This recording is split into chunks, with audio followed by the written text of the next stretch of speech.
Welcome to channel. Hi friends, అందరికీ good evening. ఈరోజు మా రెసిపీ ఎర్ర కందిపప్పుతో టమాటా పప్పు. ఎర్ర కందిపప్పులో చాలా పోషకాలు ఉన్నాయి మరియు ఈ ఎర్ర కందిపప్పు చాలా తొందరగా ఉడికిపోతుంది. నాన్ వెజ్ తినని వాళ్ళకు ఈ ఎర్ర కందిపప్పు ఎంతో మేలు చేస్తుంది. కుక్కర్లో 1 కప్పు ఎర్ర కందిపప్పు తీసుకొని శుభ్రంగా కడిగి 15 నిమిషాలు నానబెట్టి 1 విజిల్ వచ్చేంత వరకు ఉడికించుకొని ఇలా రుబ్బుకోవాలి. ఈ టమాటా పప్పుకు కావలసిన పదార్థాలు: సన్నగా కట్ చేసి పెట్టుకున్న ఉల్లిపాయ ముక్కలు, టమాటా ముక్కలు, పచ్చిమిర్చి, కరివేపాకు, కొత్తిమీర.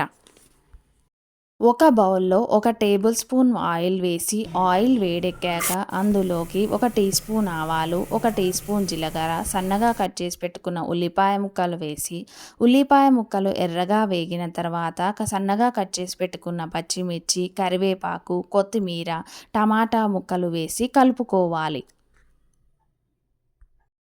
తరువాత ఇందులోకి 1 టీ స్పూన్ ఉప్పు, పావు టీ స్పూన్ పసుపు వేసి మూత పెట్టి లో ఫ్లేమ్లో 5 నిమిషాలు మగ్గించాలి.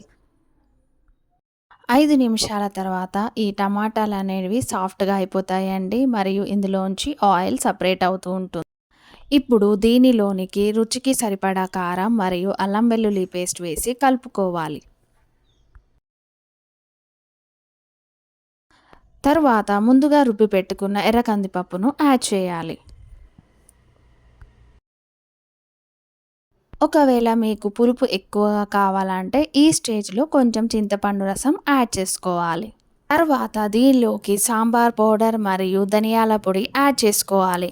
అంతే, ఎంతో టేస్టీ ఎర్ర కందిపప్పుతో టమాటా పప్పు రెడీ.